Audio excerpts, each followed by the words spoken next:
Okay.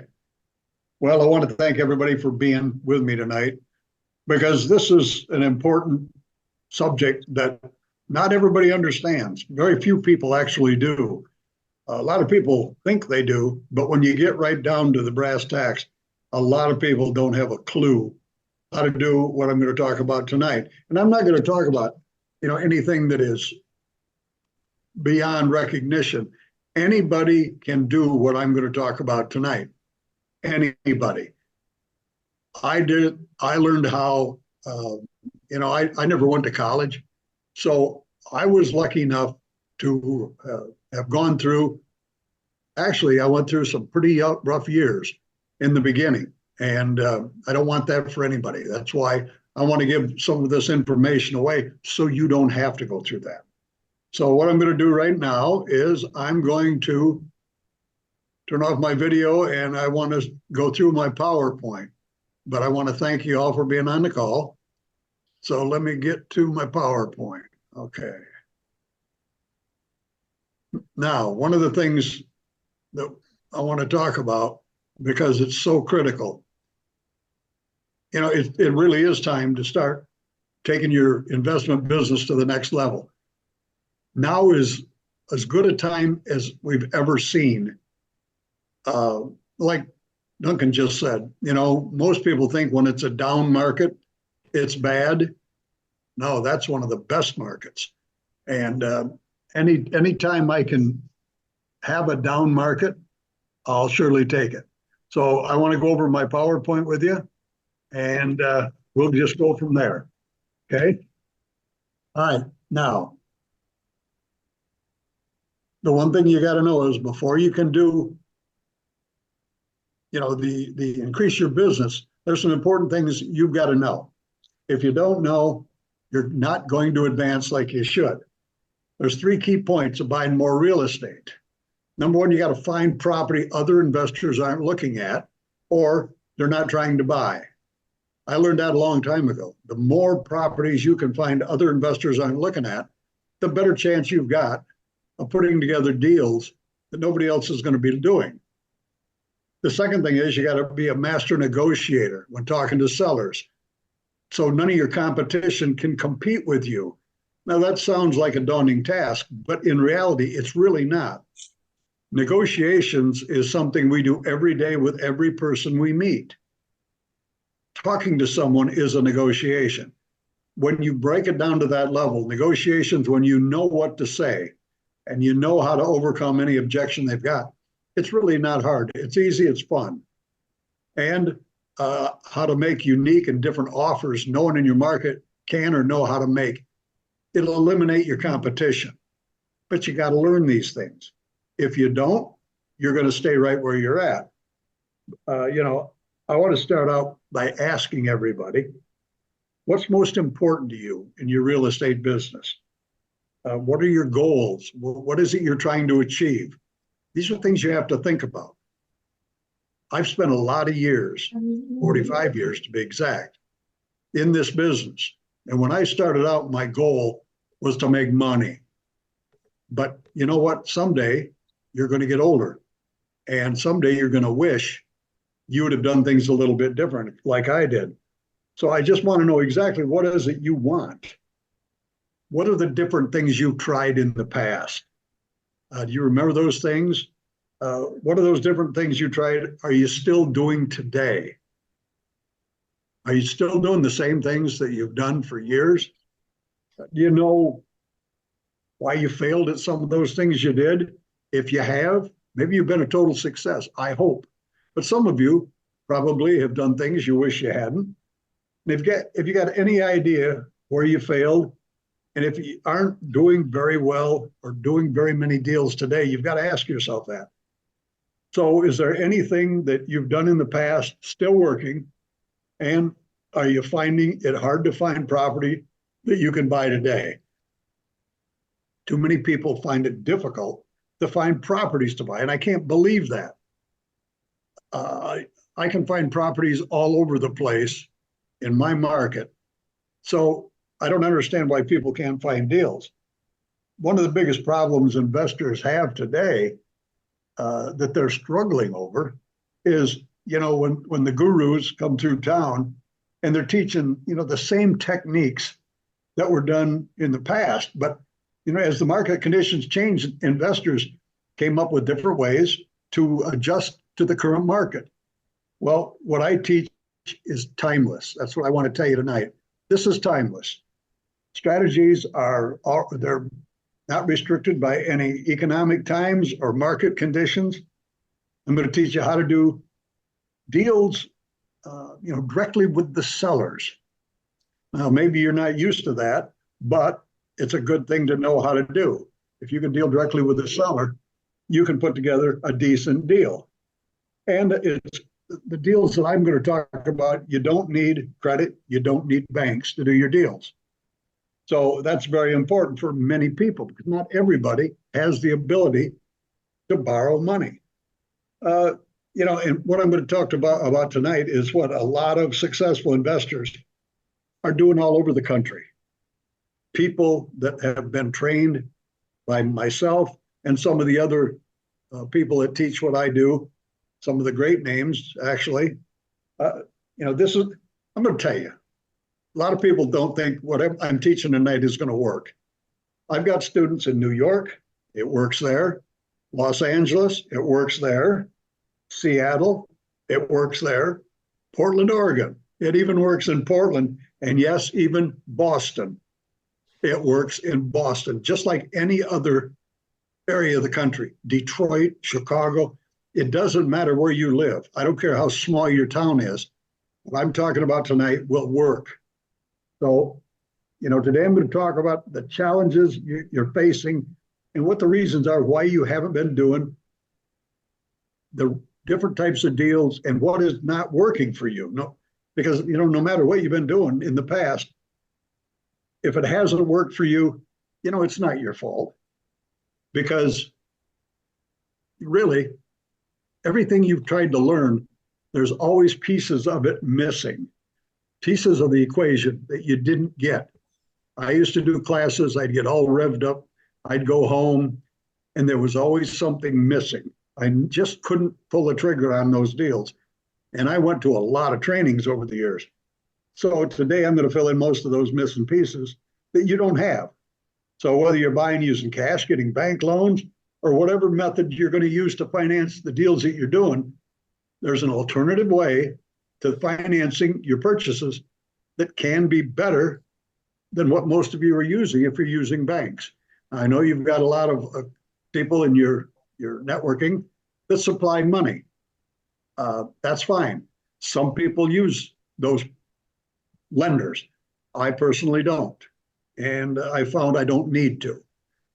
So if you're already happy doing what you're doing, I'm really happy for you. And I recommend you continue to do that. But if you're having trouble doing deals and finding the money you need, or you'd like to grow your investment business, I've got some great ideas that can really help you do that. Today, I'm going to show you that by making a few simple changes to the way that you're looking for properties to buy, how you can negotiate more effectively and how to make offers without the need to get any type of financing, and knowing how to master these items, it's going to help you create a much larger and a more prosperous business, believe me. So let me ask, do you think there are properties in your area that you've overlooked that can make a huge difference in the income you've been missing and you didn't even know it? Are you overlooking properties that could be profit centers for you? The answer to that, I know you are, because I did for years. So today I'm going to show you where to find houses you've never thought about buying that can create an increase in your bottom line. And it's not that hard to do. So it's just how you look at things. I'd like to learn more about how to find these houses. It's very simple. Are you one of the investors who don't have the ability to acquire affordable financing? Have you got bad credit? Do you already have too many loans in your name and the banks have shut you off? If that's the case, you can easily fix that problem. Today, I'm going to be explaining what you need to do to solve the problem. Does that sound like anything, a problem that you're currently having? How'd you like to fix that? Well, I'm going to tell you, it can be fixed. I'm going to be sharing with you some simple ideas that can make a huge difference in the way you do business and how you're currently buying houses, whether you have good credit or not. I'm going to explain all of the ways to make a huge difference in how many properties you can buy, because financing without borrowing money can easily be done once you know how. I'm going to ask you again, what is your passion? Is it buying more houses, making more money? Or you want to travel? What do you want to do? You want to go on cruises? What is it you really want from the real estate you buy?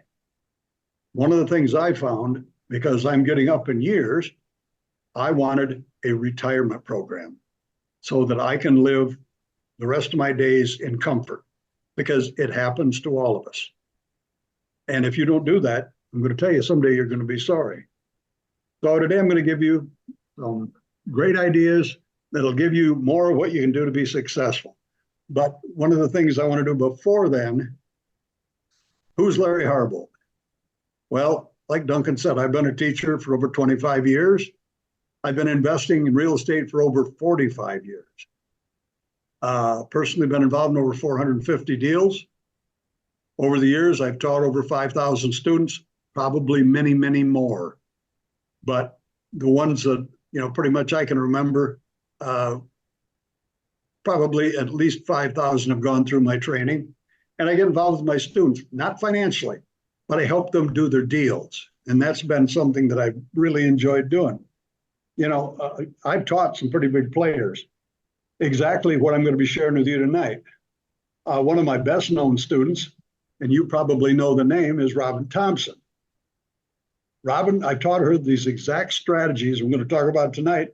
That's how she's bought over 450 houses in her career. You can ask her. She'll tell you, because she's told thousands of other students. I taught her how to do seller financing deals that she's using to this day to buy houses. Now, I've got some other successful students. I got a man by the name of David Haverfield from Stamford, Connecticut. He's been with me 4 years. He's done over 200 houses. Lawrence Malloy from Orlando, Florida. He's been with me 5 years. He's done over 1,000 houses. 1,000 houses. The kid's a hustler. Greg Kite. Anybody know who Greg Kite is? He's a retired NBA player. Celtics. 2-year world champion with the Boston Celtics. He's one of my students. He and his partner, they're doing great business right now. So who remembered him? Somebody remembered him. And another one is Curtis Brooks. He and his partner, Bob, they've been with me 8 years. They've done over 600 deals. This stuff works. They're in the Tampa Bay area. This stuff works. There's no denying it. So all I know is when you're looking at a property after 45 years like I have, I know one important thing that you need to think about. You've got to quickly determine what your plan is for that property before you buy it, not after. If you don't know what you're going to do with it, you don't know how to buy the property correctly. So it means you first got to decide what you plan to do with the property before you make your offer to buy, because you first got to think about what type of property you're interested in buying. What are you looking for? Do you plan to wholesale every property you buy? Are you going to fix and sell retail every property? Or are you going to fix and rent your properties that you buy long term? But you got to know this very, very important fact before you think about making an offer on the property. Because once you figured out, what you're looking for and what you plan to do with each property, if you buy it, is very important. The next thing you need to do is accurately figure the numbers of each property that you look at before making your offer to buy.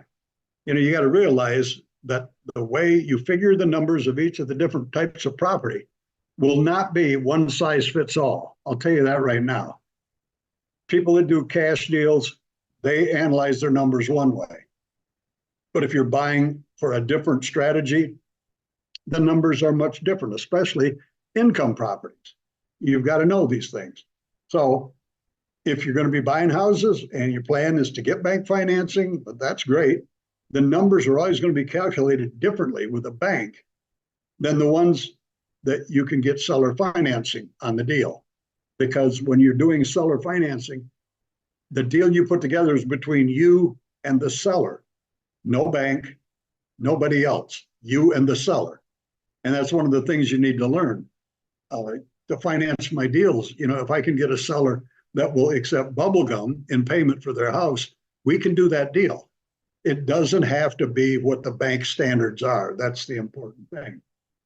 So if you know your numbers, you're halfway there. So, you know, there's some other things I think you need to remember. Number one, paying cash is not the only way to buy property. I'll tell you that right now. Not everybody wants cash. They'll all tell you that, but that's not what they really need. And you got to find the best type of properties that are going to fit your goals and your needs. Finding the right property is critical.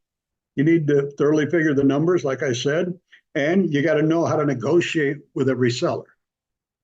Now, most people have always done their deals through a real estate agent. That I understand. So are you with me so far? I don't want to lose anybody. You know, I talk to investors every day who don't have a clue what to look for the best properties where they're going to be able to get affordable financing. This is exactly what today's call is all about, because it's how to find more houses than you're currently buying that you can structure without borrowing money. That's the key factor here. So, you know, wouldn't it be fun if you could buy all the houses you wanted and you didn't have to qualify for any type of a loan? Well, I'll tell you right now, it is fun. And you can do it. Not that hard. As it sounds like something you're interested in doing, you're in the right place. So I want to start with, are you currently buying any houses or are you struggling to do any deals? I don't know your business. I don't know what you each are doing, but are you struggling to do deals or do you have all the deals you can handle? Now, not everybody has all the deals they can handle. See, when I started 45 years ago, I flipped all the properties that I bought because at that time I didn't have any money to buy anything. Back then I needed money just to pay my bills and survive. And every property that I flipped gave me just enough money to barely feed my 6 kids. Well, after a few years of struggling and barely getting by financially, I finally got it through my head that I was working hard and I wasn't getting ahead. So my life was a constant struggle. I don't know. I wanted that real estate business to work so bad. I needed to make money and it just wasn't working for me. You know, I felt like a hamster on a wheel running and going no place. Have you ever felt like a hamster on a wheel? I'm telling you, it's not a pleasant place to be. Most of the time, you know, I was lucky to make enough money every month to pay my bills, and I really had any extra money for anything else. But, you know, another problem I had, I didn't have a clue how to buy houses without having to get a bank loan. I couldn't even get a bank loan. I couldn't even talk to bankers because they wouldn't talk to me. So eventually, I got a mentor. He got me figured out, he got it through my head that being financially free and building wealth from real estate, it's not going to come from flipping houses, wholesaling, if you will. Flipping houses is like having a job because you got to do the same thing over and over and over again. He told me if you wanted to be able to quit my job and create any kind of wealth, I needed to keep some of the houses I bought long term. He said to rent them and let the tenants pay for the properties from the rent they pay every month. That's how you're going to become financially free and build your wealth, even while you're sleeping, without having to work for the money. Now, who is my mentor? Well, he's a man from the Boston area. He grew up in Beverly, Massachusetts, Peter Fortunato. And another mentor I had was Jack Miller from Tampa. Pete lives just a few miles up the beach from me here in St. Petersburg area. These two were geniuses. There was nothing they couldn't figure out. And to me, they're the two greatest minds, creative minds in real estate. Nobody could match them, in my opinion, because they could do things that were just amazing. And, you know, even with the mentors, everything they told me was great, but I had a problem. I couldn't get a loan because no bank, no matter how hard I tried, they wouldn't talk to me because I had bad credit.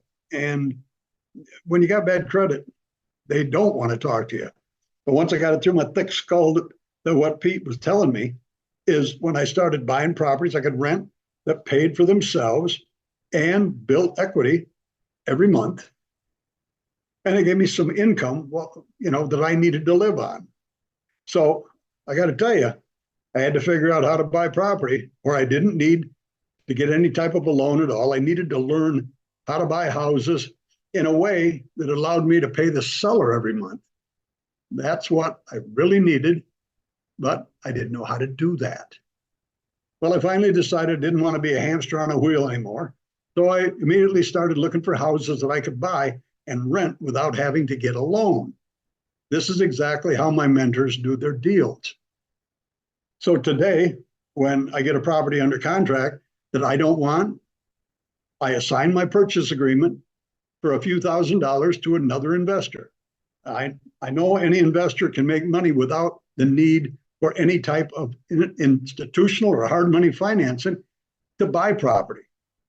Because I found it easy to do once you learn to focus on looking for the best properties that you can to flip to other investors. That's going to be critical. You got to look for property other investors are not looking at. So are you currently looking for wholesale deals that you can flip? Have you built a buyer's list of qualified buyers, cash buyers, that when you find a property, you can flip to? Are you looking for retail deals where you've got to fix and sell them retail? Now, that's what a lot of people do. They like the pretty house business. Well, you're looking for rental properties that you can rent long-term. What is your preference? What is it you like? Why can't you do them all? It's just going to be how you look at things. But if you choose wholesaling, do you want to continue to be a wholesaler and do the same thing over and over and over and over again? If you choose to be a retailer, do you want to continue only do fix and sell retail properties where you pay high capital gains taxes? That's a choice you've got to make. And do you prefer buying rental properties? Are you looking for income? I know some of you are saying, I don't want to be a landlord. And if that's the case, hire professional management, a property manager. But you'll never build any type of wealth and a solid financial future without income properties. That's a proven fact. Wholesale deals can pay your bills, but that's about all. It's not going to get you enough money to live a comfortable life. And I don't think that's what any investor is really looking for, a job. Am I right? So selling retail can give you a better life and allow you to be more financially free, but it won't give you wealth that you're looking for. Again, you've got to do the same thing over and over and over again to accumulate any real money. But now is a perfect time to decide to do what you need to make the most money. That's what I want to talk about tonight. So for me, the best properties to buy, where I have the best chance to get the seller to allow me to pay them monthly, are non-owner occupied, free and clear properties. For me, these are the best type of properties to buy for cash flow and long-term income. My wife and I buy lists of non-owner occupied, free and clear properties in a 4-county area around where we live.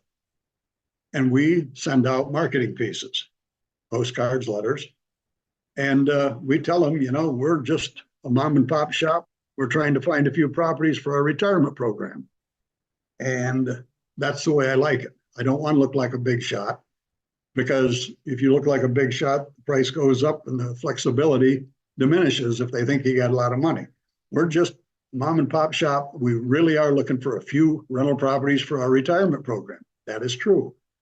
So the reason I like those properties is because, I'm just not interested in any property that the owner lives in. I do not want those.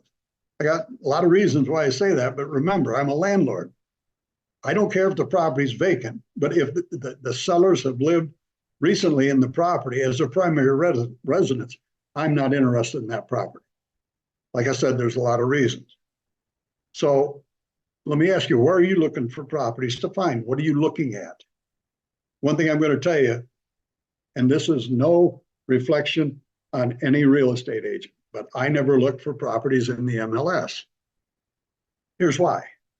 Because the real estate agents, in most cases, it's been my experience over the years, they've convinced the sellers they're going to get a price, whatever they set the price on, making the sellers less flexible to what they're willing to do.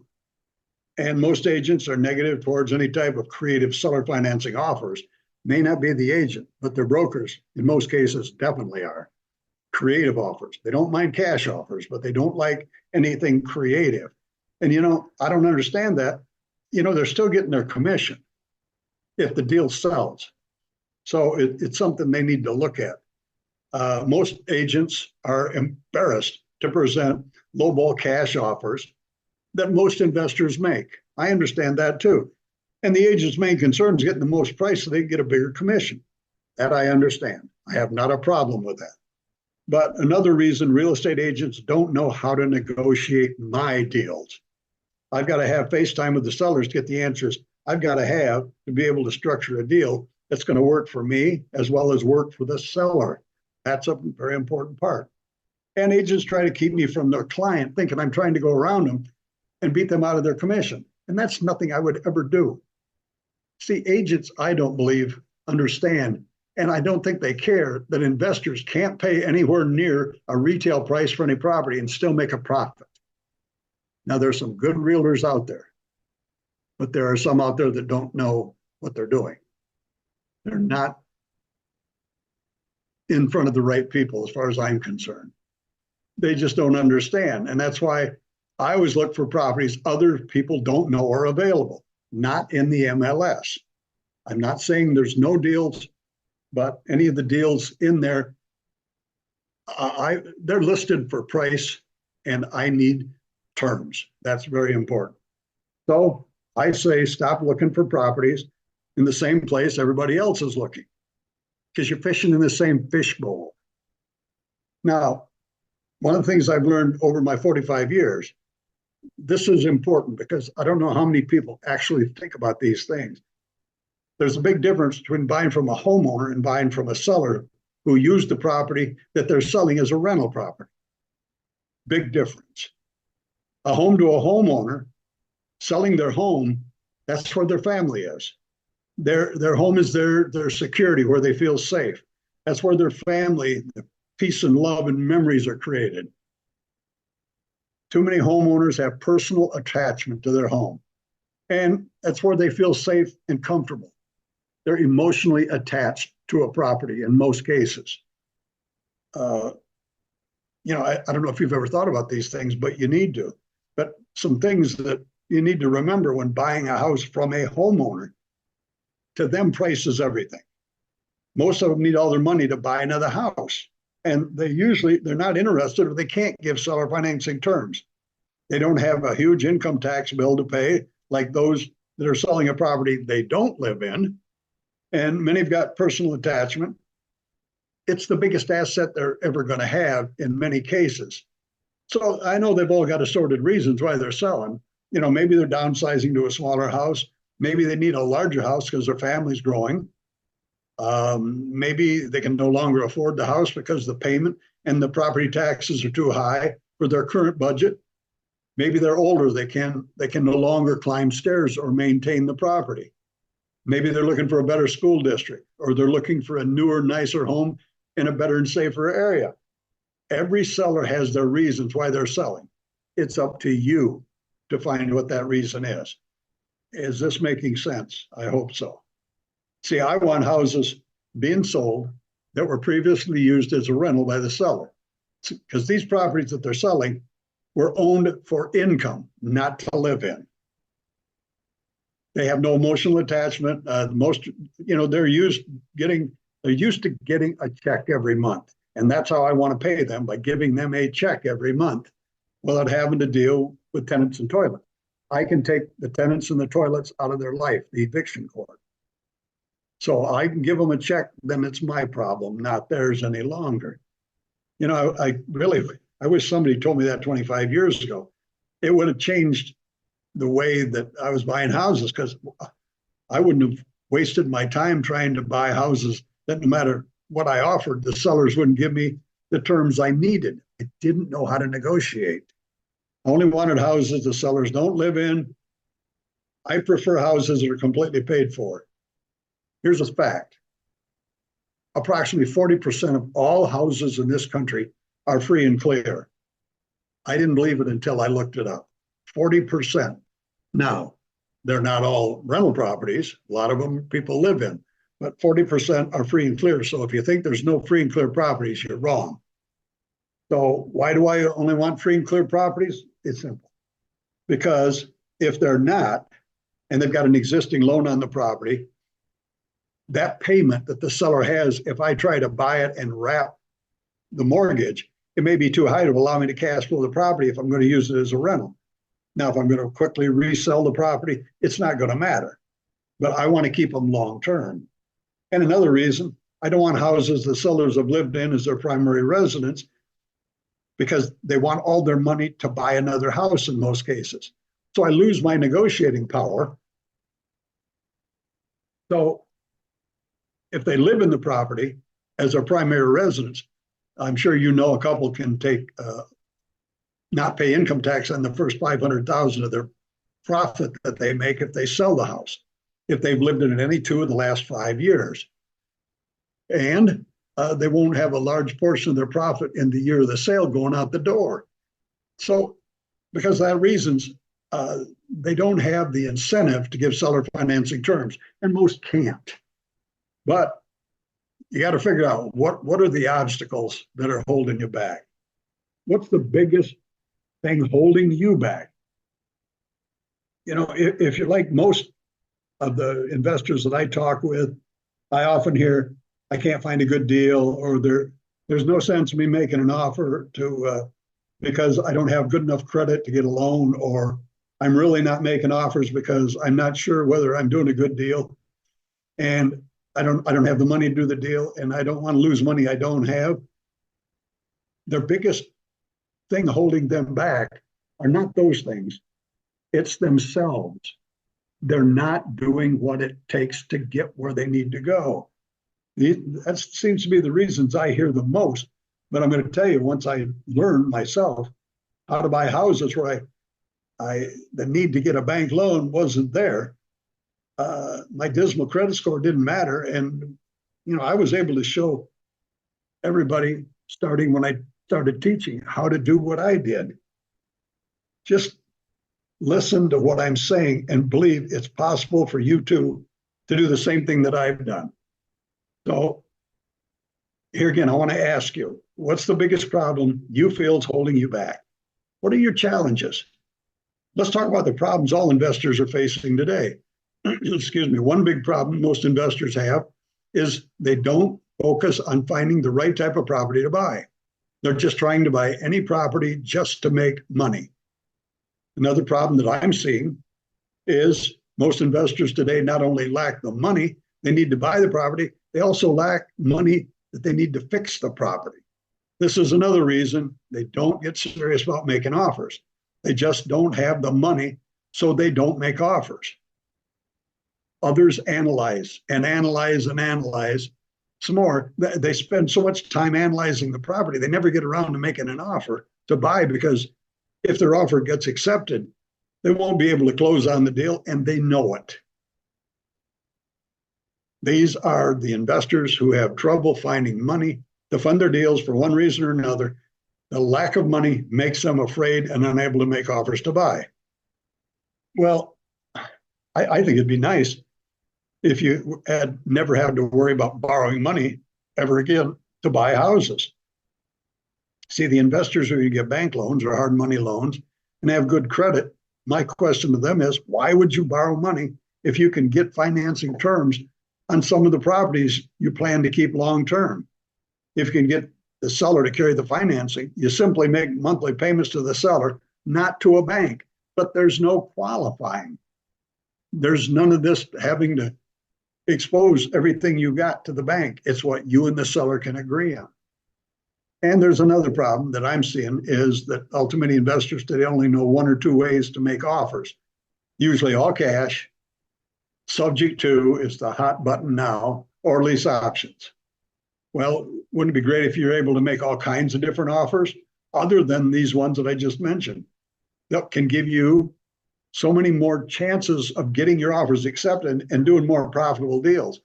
I'm interested in knowing why you're struggling. Because if you're struggling to find property because you aren't able to compete with investors who have unlimited access to money, I can overcome that for you. Is the lack of money or the lack of experience of doing deals your problem? Maybe you don't know exactly what you want to do. That's what today's call is all about. You've got to know these things. You got to know how to negotiate with sellers. Let's start with, there's three types of sellers. You have motivated sellers, not so motivated sellers, and not motivated sellers. Today, all too many beginning investors, they're out there trying to buy property, but they lack knowledge and experience of getting the job done. So unfortunately, they're expecting instant results and success because they hear other investors at their local real estate club telling them, all of their successes. But I hate to tell them, that's not going to happen until you learn what you need to be able to have the success you want. And that's not going to happen by just going to meetings. You need to learn the in-depth things that are going to make you successful. So I see all too many investors today who believe that all you got to do is throw money at the seller and they can buy houses. And they think they're great investors. Well, believe me, that's not the only way that you can buy property. We've been led to believe that paying cash is the only thing sellers will accept. Have you ever asked a seller if they'd be willing to take monthly payments? And if they say no, that they won't accept, they only accept all their money? You see, this is a standard seller's response to that question. And when an untrained investor hears those words, they panic because they honestly believe the seller will only accept all cash. So they step aside, they stop pursuing the seller to accept monthly payments, and they go directly into paying cash. Well, you've got to know that it's not always what the seller will accept. Because I can tell you how many times I sat with sellers stuttering and stammering, not knowing what to say, until I started studying the responses I heard the seller say when I would make an offer to them. Very, very important. You got to not worry if a seller tells you they only want cash. Now, what are the different types of payments or offers you can make? Offers with interest, offers without interest, some now, some later offers. That's a split funded offer. You can trade items you have for equity, a car, a motorcycle, whatever a seller wants. Trade your skills. I was a plumber. I used to do plumbing work. Keep track of my hours and use that. They furnish the material, and then I would take my accumulated hours of doing the work, and that was my down payment. Offer without a down payment, done that many times. Monthly payments, annual payments. How about this one? No payments. No payments is a good one. Can that be done? It depends on what the seller's needs are. Trade things you have to get what you need, to get what you want. Remember those words. Those are very important. But you got to know what to say to do any deal is going to be essential if you want to be able to buy property without having to borrow money. You've got to stop believing that every seller will only accept all their money at closing, no matter what they tell you. A lot of sellers say that because the market's been booming over the past few years. But today, with the high interest rates, money isn't as affordable because of the high interest rates. This is putting a hold on investors getting any type of affordable financing. That's why houses are sitting on the market longer. Sales are down. I checked today. The market is down nationwide as much as 24%. Houses are sitting on the market nationwide 60 to 90 days. So the interest rates are making a big difference. So you got to learn what to say to the sellers. So when they say no to accepting your offer, you've got going to have a much better chance of being able to convince the seller that what you're offering could be better for them than if they get all cash and have to pay a large amount of taxes in the year of the sale, especially if they don't live in the property as a primary residence. That's important. That's why I want the non-owner occupied. I don't want them to live in the property. I don't care if they live next door. I don't want them in the property. If they live in the property, they get IRS Section 121 treatment, where they don't have to pay capital gains, 250 for a single person, 500,000 for a couple. That takes their incentive away. But if they don't live in the house, I don't care if they live next door, if they get all cash, they're going to have to pay all their capital gains in the year of the sale. Very, very important to know. So when you're negotiating with a seller, you got to become comfortable asking the important questions that you've got to know the answers to, and you got to be able to overcome any objection they have. Because, believe me, it becomes a lot easier to do when you know what to say, and your results are going to start to be far better because you're going to be able to do more deals and be able to make more money. So does that sound like anything any of you can do? Listen, I know every one of you can do it. So if you don't know what to do, or you don't know what to say that's needed to get the financing terms you need, you'll continue to do what you're currently doing, and that's mostly nothing for some of you, and getting less than desirable results. So like I said earlier, today investors are having trouble buying even a few houses because they're only focusing on a specific type of property and nothing else, usually pretty houses. That's what everybody comes through town advertising, buying nice houses. Well, believe me, that's not the only type of houses you can make money with. I've got students in the West Coast, Seattle, Portland, Oregon, Los Angeles, and they're telling me the prices of the houses. And I said, well, you're along the water. Do you have a car? Well, yes. I said, drive inland an hour, hour and a half to some of the smaller towns where the prices aren't ridiculous. My student in LA said that the average 3-bedroom, 2-bath house starts at 1.2 million. Well, you can't rent it for enough to make money. So you gotta go inland where the prices are lower and working people live. Just workaday people that have a job, that live a normal life. That's very important things to know. So believe me, I'm really sure that Pete and Jack convinced me to look at different types of property and make offers on every property I find, not necessarily only the properties I wanted to keep. I had to learn how to buy houses, even those I didn't want to keep. Those were the properties I'd assign my purchase agreement for a few $1,000s to another investor that I had on my buyer's list. These were houses I could fix and sell for fast cash if that's what I needed, but I would flip the contracts on those that I didn't want. See, the objective is to make money, not be a one-trick pony and only be able to buy one type of property. You got to diversify your buying skills to give you that extra money to give you a better life. If I could get a property under contract and assign that contract for $5,000, is that enough to make you happy for a few days? If you had an extra $5,000 and you had zero laid out. See, and that's something that can be done. So if you had an extra $5,000, $10,000, or $20,000 every month or two even, would it make a huge difference in your life and how you live? The more qualified property that you find will improve your income every month and every year. That I'll tell you. Making offers that don't require borrowing. Well, let's think outside the box for a minute. Would you make an offer on a boarded up house in a war zone? Would you buy a house in a war zone? Okay, well, here. What if you bought that house in the war zone, or at least you had it under contract? Who would you sell it to? Could that be a fast sale? Who in the world would want that house? Well, what about Section 8 landlords?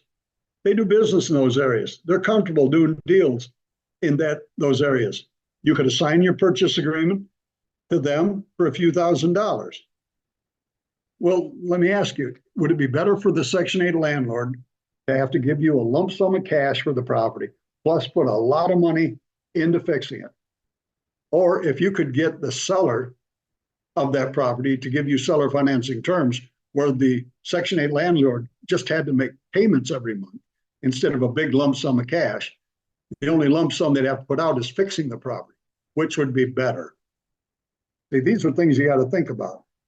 So where are you going to find the Section 8 landlords to offer their properties to? How about going to the local Section 8 office and get a list of landlords to call and offer the properties that you've got under contract? That's what I've done. That's what I do. They've got a list of the landlords. So you can get a list and call them, say, boy, have I got a deal for you. So I want to show you an example of some deals that I did. This is a nice property. I like this one.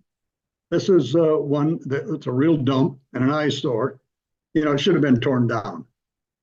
A friend of mine owned it, and he had had a family living in it for years. And he wasn't taking care of it. The tenants surely weren't taking care of it. They moved out, and he just let it grow up. So he offered it to me. I bought it for the price of the dirt under it. I paid $17,000 for that. Well, a couple of weeks later, after I bought the property, I hadn't even made the first payment yet.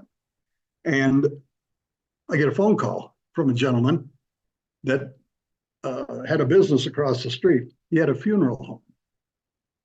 And he wanted to know if I'd sell him the property because he wanted that ground as a parking lot when he had a funeral. And I said, well, depends on how much you pay me for it. Because I was going to fix it up. I was going to rent it.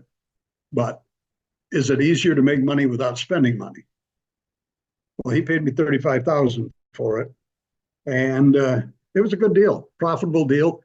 But that's a deal most people would never even look at. That just happened to be something good. But you've got to learn how to look for opportunities. From this deal, I've done other deals where the opportunity was there. All I had to do was find the buyer.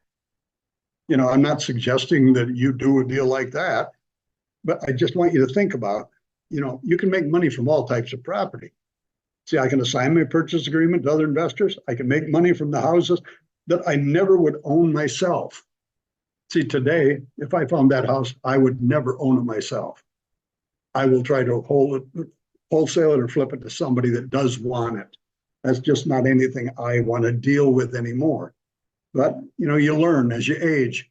When I quit working hard and I started working smart, is when my business exploded. You got to work smart.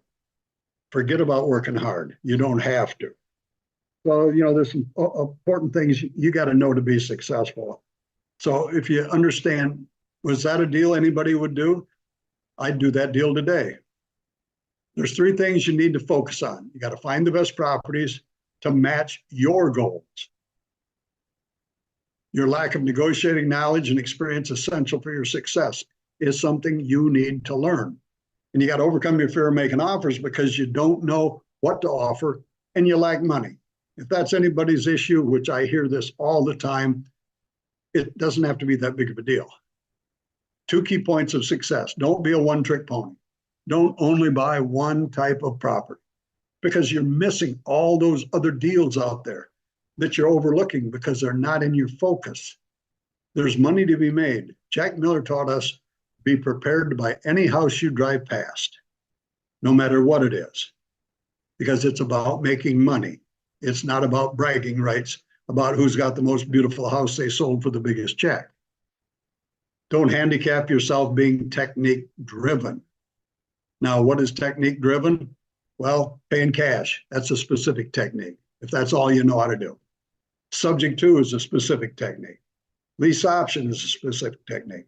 But seller financing, getting price or terms, is not specific because there's, you know, so many different techniques that you can use when you're doing seller financing. Mr. and Mrs. Seller, I'll give you your price if you give me my terms. That's all you got to know. So once you understand that, you know, it's good. So if you fall in one of these categories, you know, that's good, but why not learn to be able to buy different types of properties that you're going to be finding as you're driving through town? So What's the best type of property? May not be the best way to buy properties. Paying cash, I mean, for properties may not be the best way. You can do subject to lease option. You can get an option to purchase, seller financing, but you got to know and understand each of these techniques if you want to be more successful, believe me. So why not learn how to buy each of these properties so no matter what you've been looking for, you're able to put the deals together. So let's talk about getting seller financing terms. Seller financing can be a great way to buy real estate once you have the knowledge and the tools needed to do deals and make money without banks. Definition: real estate agreement in which the seller agrees to accept payments from the sale of a property instead of requiring the buyer to get institutional or private lending. That's very important. Now, one of the things that I teach now, and I didn't understand years ago, is there's 4 parts to every offer you'll ever make. Seller financing can give you this, banks can't. The price is adjustable. The interest rate is adjustable. You can go up or down. You're not dealing with bank rules. It's what you and the seller agree on. The payback periods can be adjusted, longer or shorter. And the payment amount can be increased or lowered to make the deal work. Little known secrets a few investors talk about, but they use every day. Now, my mentors taught me this a long time ago. See, we're dealing with humans, not banks. Banks tell you what you can do. So you got to understand there's nothing you can't do if you can get face to face with that seller and get them to understand what you're doing. So, what benefits can you give a seller? Well, you can give them a lot of them. You can give them a fast closing because it only takes a few days. If you get a title search and a survey, that's about all you need. You don't need to qualify for a loan. And you got to remember, properties are only sitting on the market 60 to 90 days on average now, nationwide. You can give them a higher price than what they're asking if you can get the right terms, especially if you're going to keep it long-term as a rental. If you're going to keep it long-term as a rental, I teach how I can pay far more than what the property's worth and make a ton more money with that property, keeping it long-term as a rental. It's about the math, about how you buy it. The seller can get passive income for years that they don't have to work for. Over time, they're going to make more money because, time value of money. $1 today is worth more than $1 10 years from now, but they don't understand that. You do. So you could buy properties with less valuable dollars the longer you can get that payment out there. And if they get all cash at closing, they're going to lose a big portion, the capital gains tax, if they don't live in the property. See, I don't want people that live in the property because they're not going to lose anything. They're going to want their money. If they don't live in it, they're going to get killed in capital gains taxes.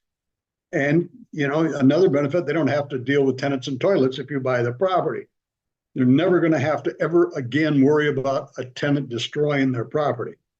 And there'll never be an eviction court again. That's another big one. Well, see, seller financing, it doesn't require a credit check. I've never met a seller that belongs to a credit bureau and regularly reports anyone's payment history. So people just don't ask you for your credit report because you're sitting at their kitchen table talking and they don't think of it because it's not part of what they do. Banks, they're going to check your credit. They're going to check everything about you. They're going to look in places you don't want them to look. That's okay if that's what you want to do. But one thing I'll tell you is getting price and terms, whatever the seller and you agree to, I just can't overstate. You need to know what questions to ask every seller. Because if you don't know exactly what to say to the seller, you're kind of screwed. So even if you're in a cash business, why not buy some long-term rental properties and let the tenants pay for your properties and your retirement while you sleep and not having to borrow money? I like that. So I want to go over again some important points you need to focus on. You've got to know the numbers of each deal before making your offer to buy. Most investors today don't accurately do their numbers. Next, I stress that once you know the numbers, you got to know what to say to the sellers. That's going to be critical, because if you don't know the questions to ask when you're face to face or by telephone, it's going to be a huge problem for you, because you've got to know the answers to certain questions. You got to learn what the important questions are to ask, and not just how much they're asking. It's going to be critical for you to be able to structure a good deal if you get the answers to the right questions. And something I did, sitting at hundreds of kitchen tables over the years, I wrote down what I heard sellers say. So when I'd ask them a question from the responses I got from different sellers, I created some practice negotiating scripts that I could study before going to negotiate with every seller. This made a huge difference for me because I had a good idea what the sellers were going to say when I asked one of the important questions that I needed an answer to. I also had good answer for any objection they might have. These scripts gave me a lot of confidence because I knew what to say. And using those same practice scripts, my most successful students practice what to say using these scripts. They'd practice, they'd read them at their leisure. So when they go talk to a seller, they know what to say and how to ask the right questions to be able to overcome any objections to get the deal they want.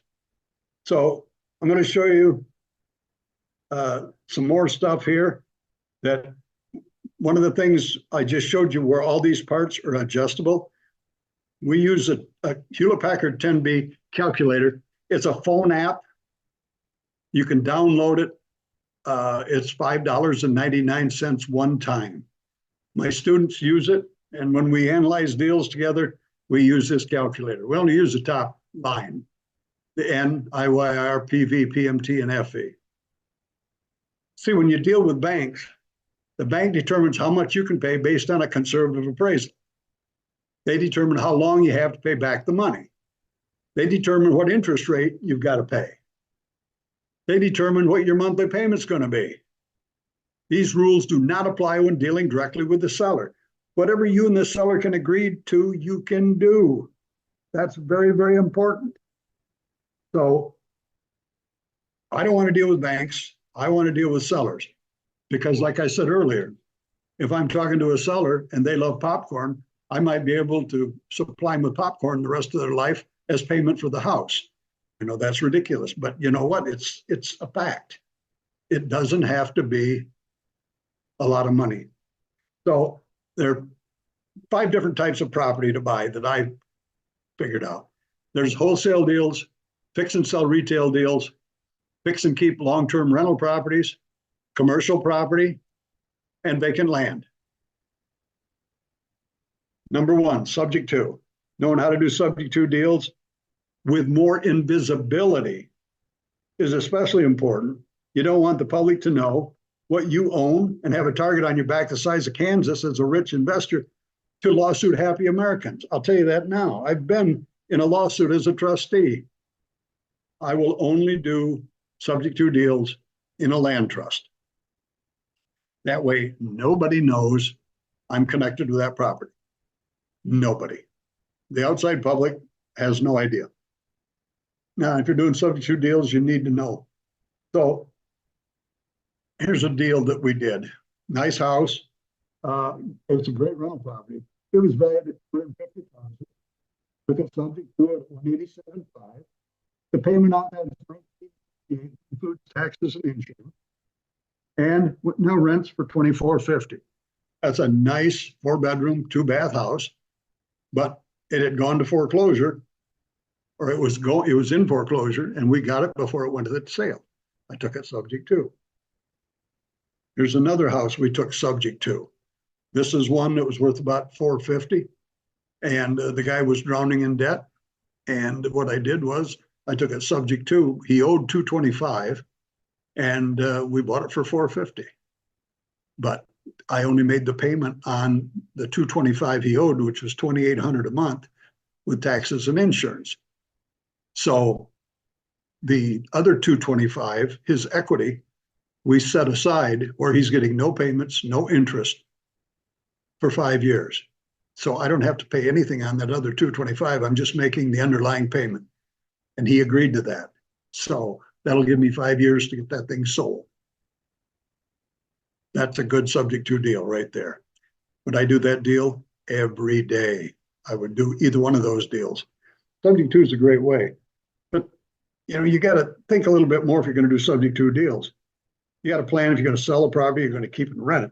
If you decide that you're going to keep and rent the property, I suggest using the land trust. That keeps your name or your company name out of the public records as the new owner. Nobody knows.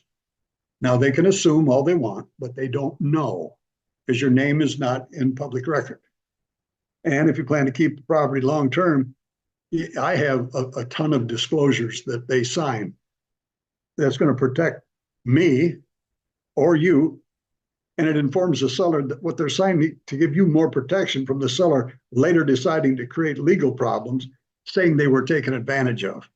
When I said I was in court, I spent 4 hours in court as a trustee because after the person that was a beneficiary saved this person's financial life, they decided after the property was fixed up, they had been taken advantage of. They were suing for $50,000. And after 4 hours in the deposition, they went away with nothing. And I was glad because it was in a land trust. That was the beautiful part. So one of the things I want to talk about doing subject to is there's a gentleman in Arizona. I'm not going to mention his name, but he is the latest, greatest teacher, talks about subject to. And I'm afraid what he's teaching could end it all for all of us doing any type of subject to deal. What I'm hearing that he does, he will take a property subject to, and then he'll market the property, find somebody else that wants it, say, give me $10,000 and I'll assign you my subject to. Well, that's all well and good, but what if the second person doesn't make the payment? The people that gave up the property are going to get more financially harmed. Who are they going to come after? The people that have it now? No, they're going to come after you because you're the one that sit at their kitchen table and said, I'll take care of you. I'll make sure the payments are made. You got to be careful. I think could be a disaster. I don't like it. If I'm going to do a subject to deal and I'm going to pass it on to somebody else, I'm going to do a wraparound mortgage where I stay in the middle of the deal, where I can pass on the deal. They pay me and I pay the mortgage. That way, that seller's never going to get harmed and come after me personally. Very important, but I wanted to mention that because I think it's critical. Now, when you're doing subject to deals, I've got 2 of these formulas. One for if you're going to buy it and keep it as a rental. The other side is if you're going to buy it and turn around and sell it. These are the numbers you need to know if you're going to do those deals. Lease option, I got to get through this stuff. Here's the house we bought. It was, we did it with a lease option. They wanted a quick sale, but I didn't know if I wanted to keep this house or not. The after repaired value was $220,000. Purchased it for $170 with a lease option. Property rents for $1,800 a month.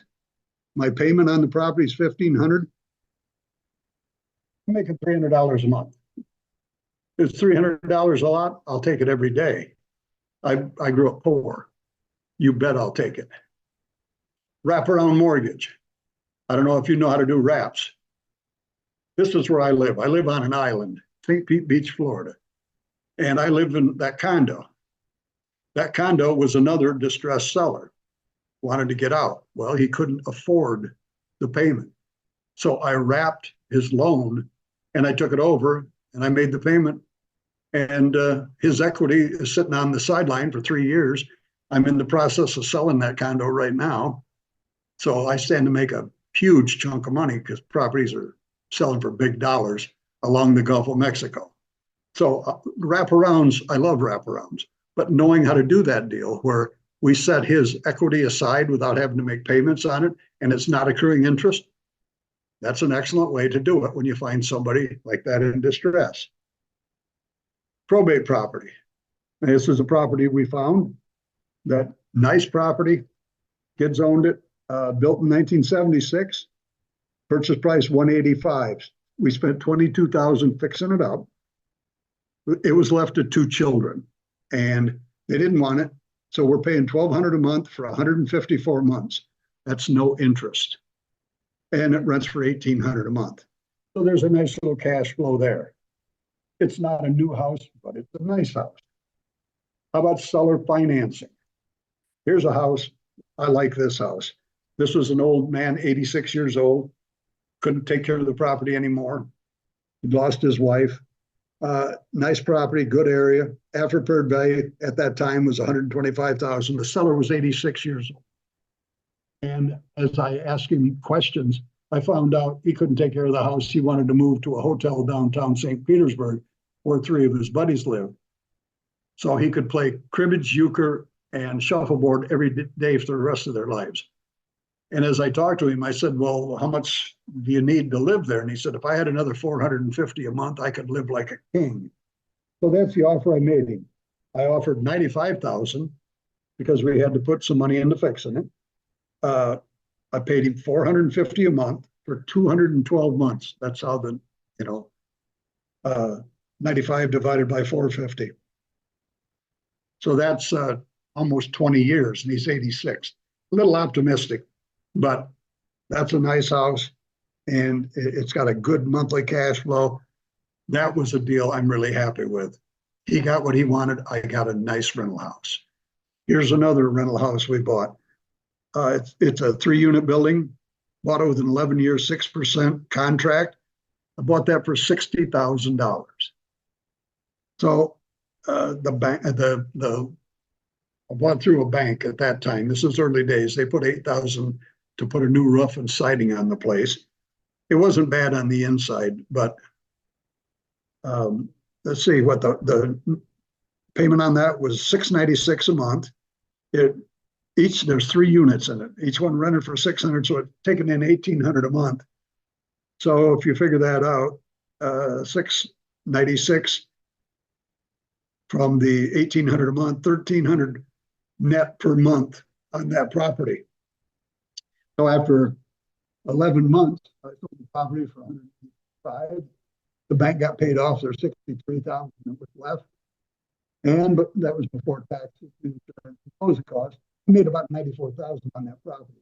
It was a great nothing down deal with seller financing, bought when I was flat broke. I bought this house when I was broke. I didn't have a dime in my pocket. So this is Greg Kite, the basketball player. He's one of my students. He's 7 foot tall plus. Great guy. He's a little heavier than he was when he played, but he's one of my students and he's pretty happy. His business has grown exponentially, and I helped him bulletproof the business with land trust to better protect him because I gave him all the documents and procedures he needed. And his knowledge and connections have saved time, mine, and made the learning curve, even as an experienced investor, faster while helping hit their goals that they only dreamed of. So Greg Kite is a good student. He and his partner, JP, are making money. They're doing deals. So if Greg Kite is, purports me, that's a good thing. Here's another house that we bought. Bought this house for $75,000 with seller financing. I got it for a 14-year contract at $450 a month, 0% interest. Seller wanted $5,000 down. I didn't have. So I asked the seller for 8 months to fix the property and get it rented without having to make payments.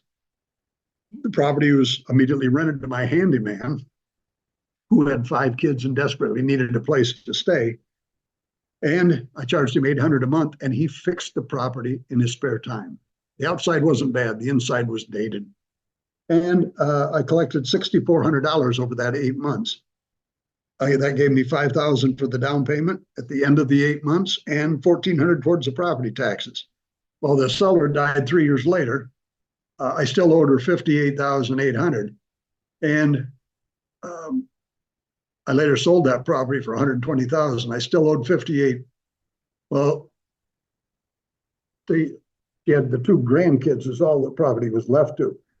And they were each owed like $39,000 each. And no, it wasn't that much.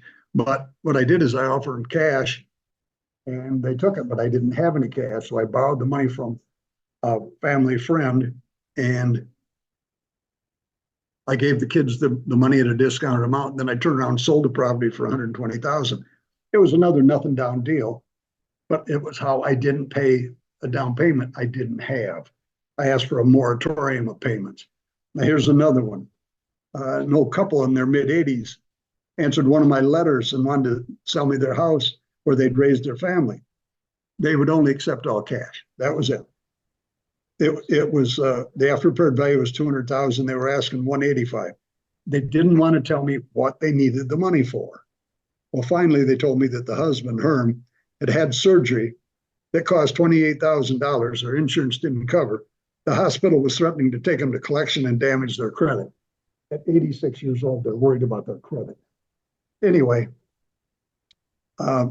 once I knew what their problem was, I agreed to pay the hospital bill for them if we could get that $28,000 taken off the price of the house. So I had them get me an introduction to the hospital administrator. And I said, I'm working with the Smiths.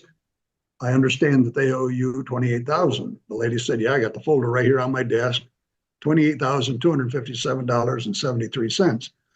I said, well, is there any reason, because they're on a fixed income, you wouldn't accept $100 a month until paid?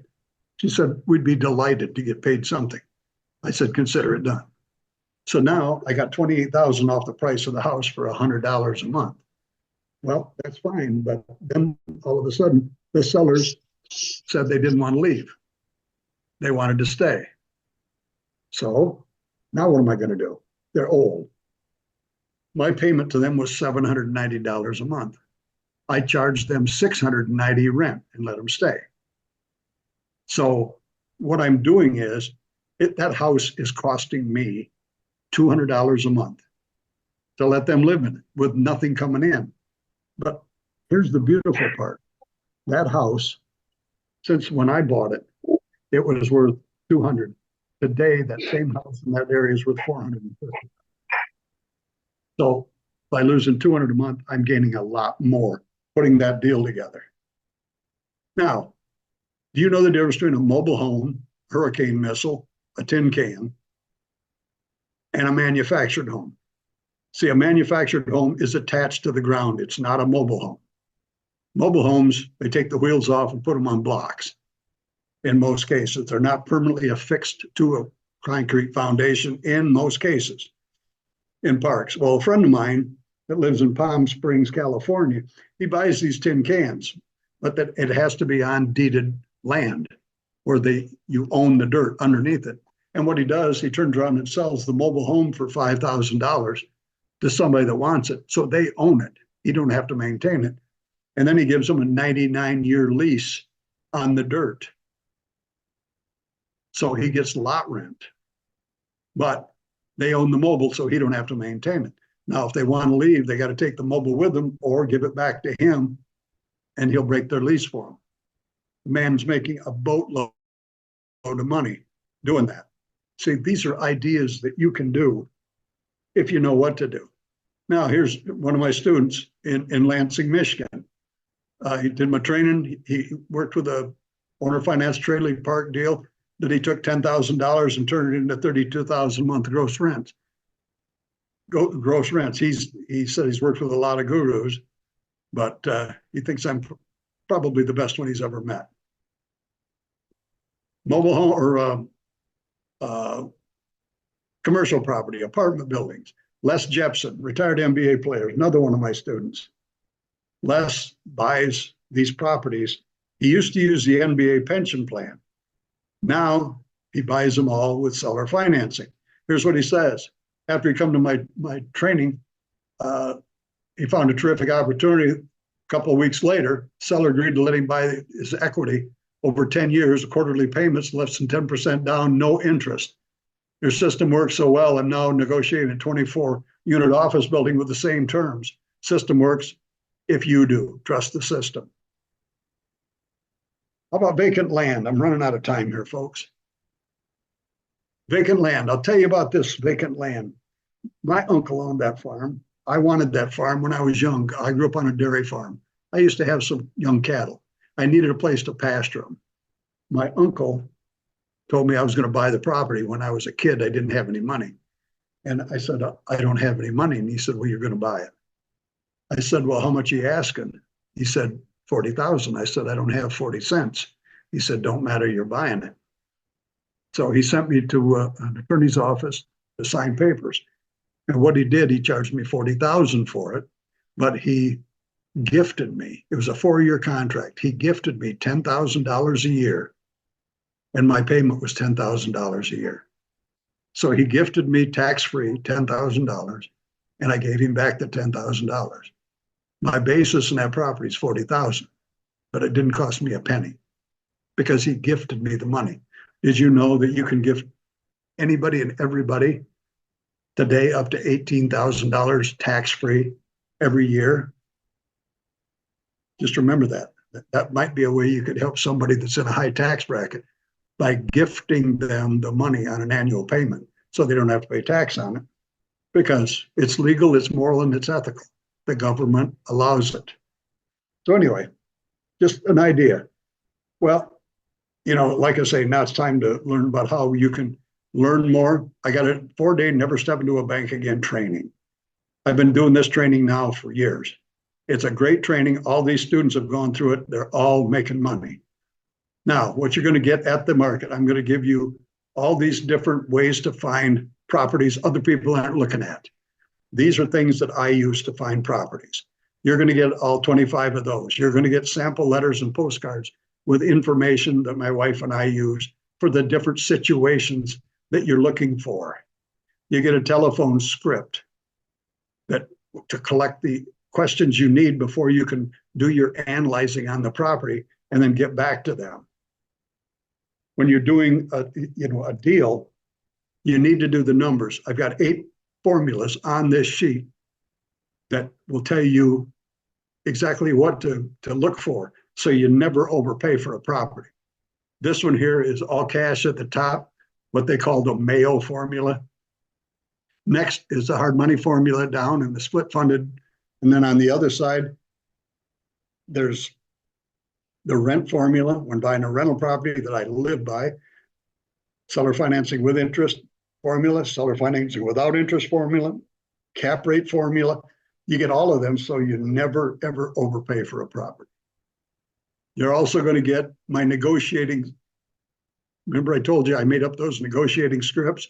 You're going to get the quick study negotiating scripts so that you can sit and practice what you're going to hear. This is from what I learned talking to sellers. And there's also 14 more different practice scripts that you get when you're talking to motivated, unmotivated, not motivated, how to overcome their objections. You get all of these so you too can prepare before you go to talk to a seller. And here's 3 sheets on how to overcome sellers' objections. Very, very, very, very important. So, that's why I made a study of these different things that I'd heard over the years. And would you rather talk to a seller and only know one or 2 ways to make an offer to buy a property, or would you rather know numerous ways to buy a property? Well, I choose numerous ways because that gives me so much more opportunity. So I spent 45 years learning different ways to make intelligent offers. I put together 30 different ways to make an intelligent offer, creative offer. There are hundreds of ways when you're dealing with a seller directly, but I've got 30 of them here that all my students get all of this that I'm showing you, and you get the 30 different ways to study. And that's very, very important. So, you got to be able to make offers that might get accepted. My wife takes the information on a phone call on that phone script, and then I study it, and then I come up with 4, 5, 6, 7 different ways I can make an offer on that property intelligently, and then I call them back. So I don't have one way, I've got numerous ways. So it's an important part of the 4-day training.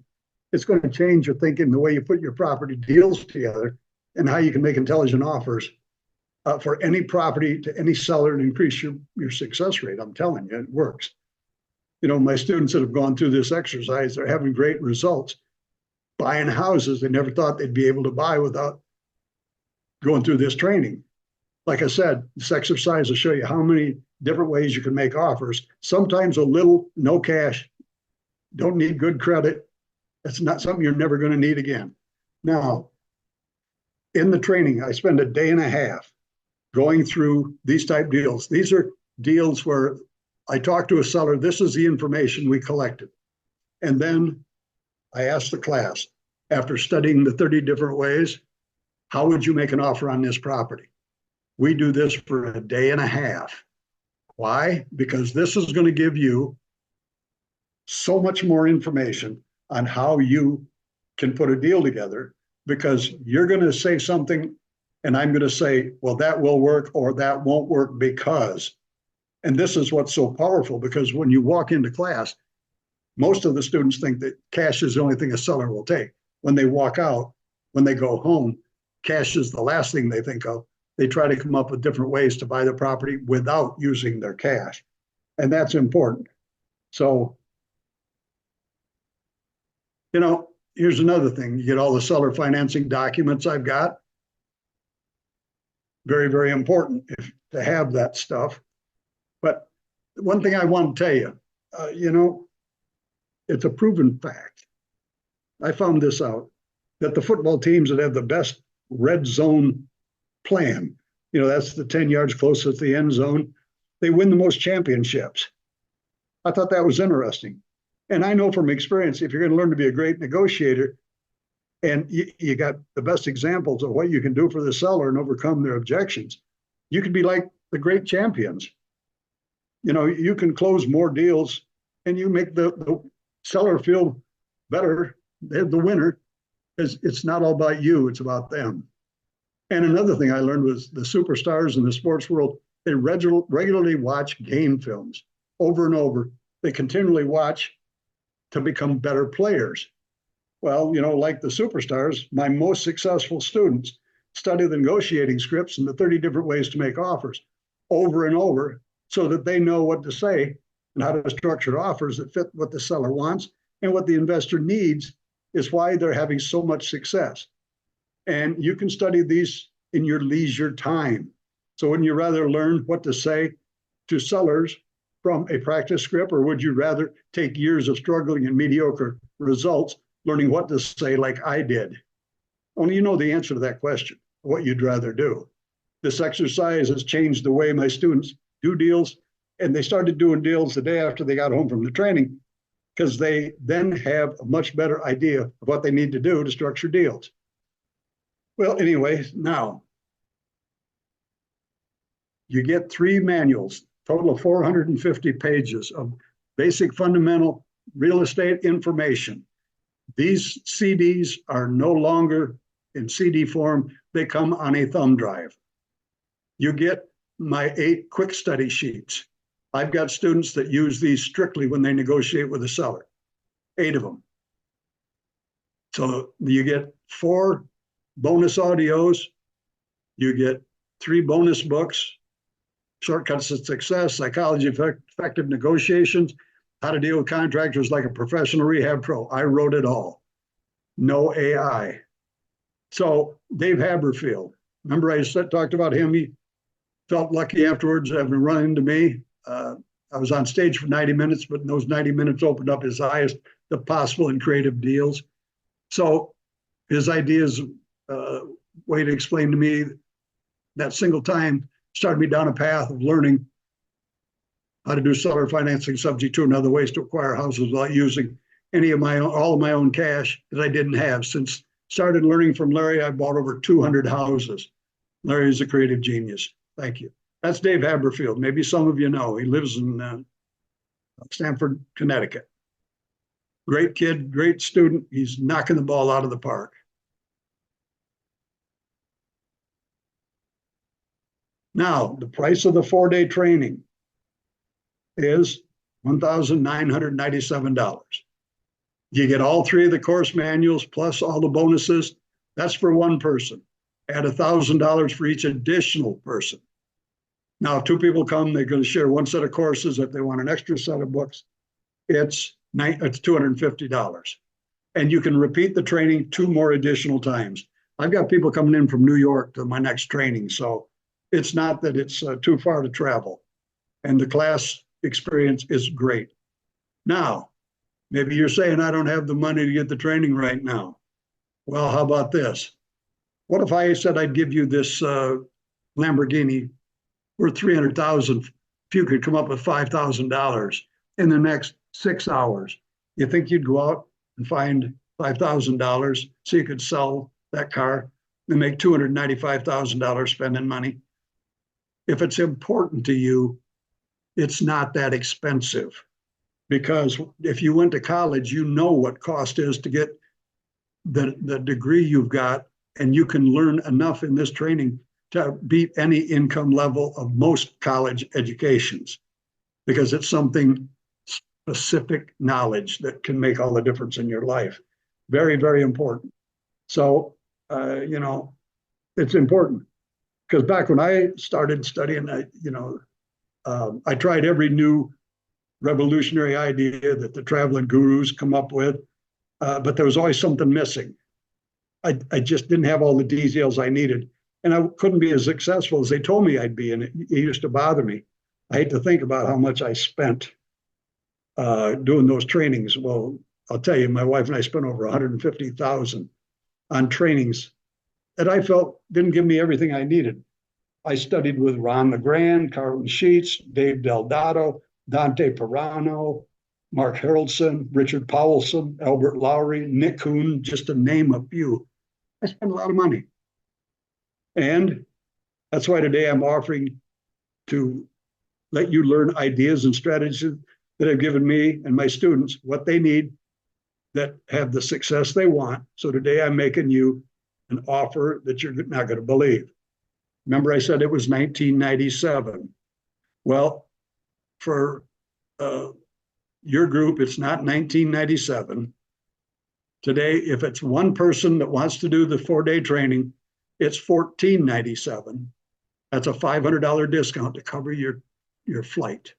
If it's 2 people, it's not $29.97, it's $18.97. That's $1,100 discount.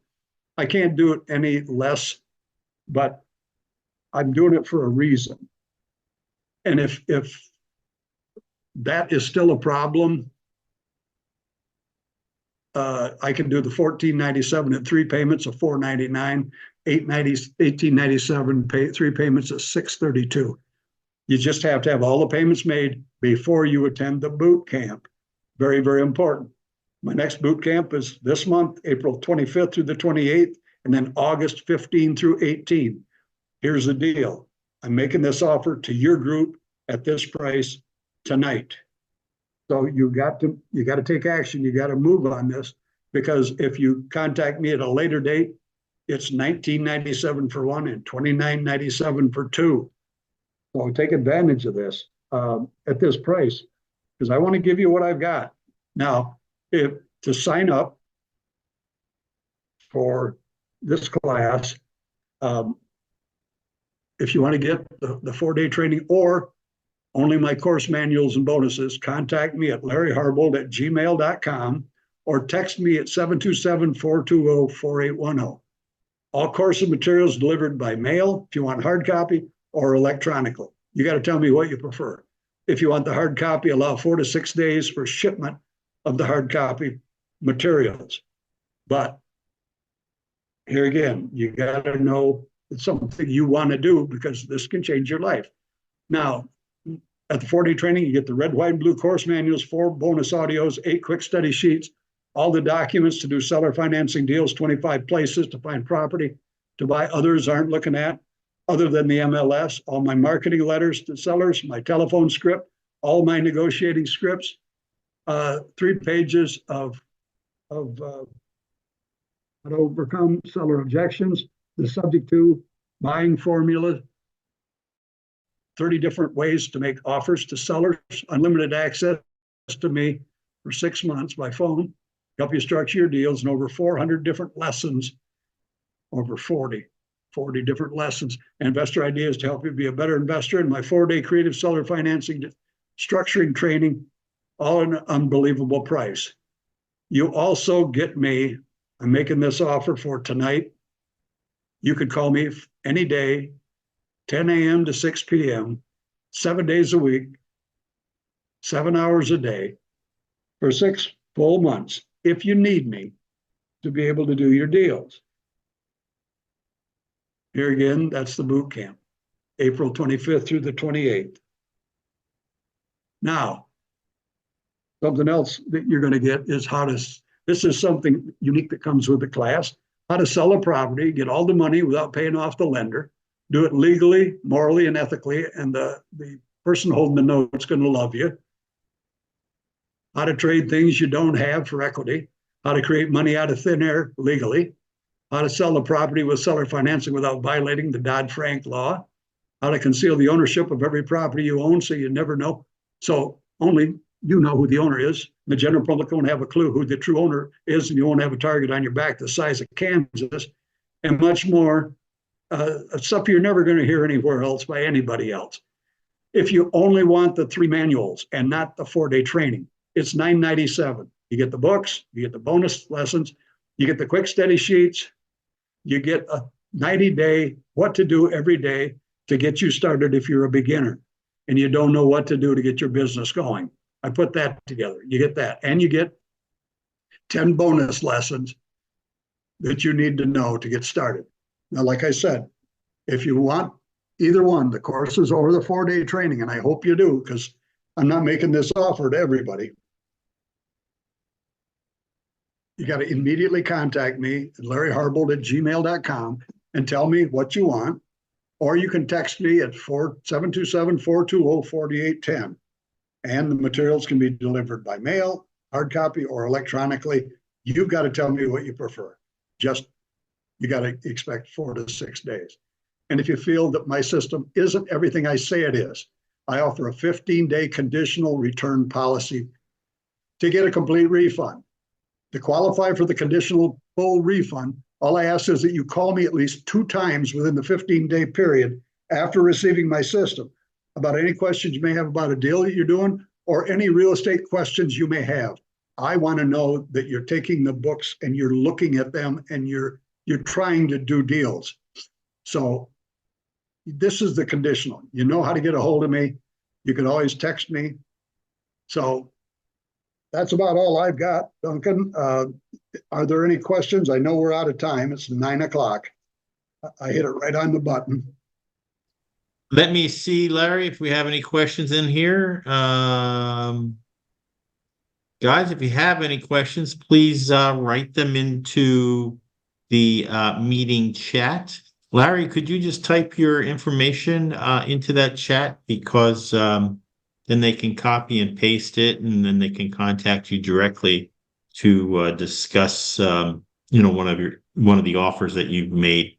Great that we have so many variations of an offer coming from a creative financing teacher. There we go, guys. It's up there. So please copy that information down. And I'll get hold of Larry. Duncan, here's something else I'll do. The text number is my personal cell number. Okay. If they've got a question, they want to know anything, not only you can text me to get signed up so I can send you an invoice. And awesome. If you got any questions, call me and ask questions. But awesome. You're not going to get this deal at a later date. That's why you got to do it. I agree. Especially, no, I understand that, especially for a 4-day boot camp and the materials and the personal assistance. That's an insanely good deal. So what I suggest is please call Larry direct, email him, text him. I know you each have your personal needs and financing situations. Larry's been doing this for 25 years, so he's know what he's doing and he delivers what he's doing. So guys, thank you for attending tonight. Oh wait, Jonas has one question, Larry, before I close out. Yes. When you ask a seller what they want with the cash and they avoid the answer, do you have a good approach? I have tried several side questions on certain sellers. Yeah, I've been told it's none of your business. What do you need to know that for? I'm not going to tell you. I've heard them all. But what I normally say is, well, you don't understand. If I'm going to be able to put together the best deal for you and a good deal for me, I need to know the answer to that, because whatever you're going to do with the money, maybe I can help you make more money with that money than what you plan to do with it. But I need to know what you plan to do with it, so then I can come up with some ideas. I've had people tell me, well, I ask them to do the terms and they'll say, I'm not going to lend you money. And I always say, no, you're not lending me money. Banks have money. You don't have money, you have equity. If you got money, I'd love to talk to you about borrowing it at another time. But right now I'm trying to buy your equity in monthly installments. So, Great response. I never even heard that one. That's a gold nugget tip for me tonight. So thank you for that, Larry.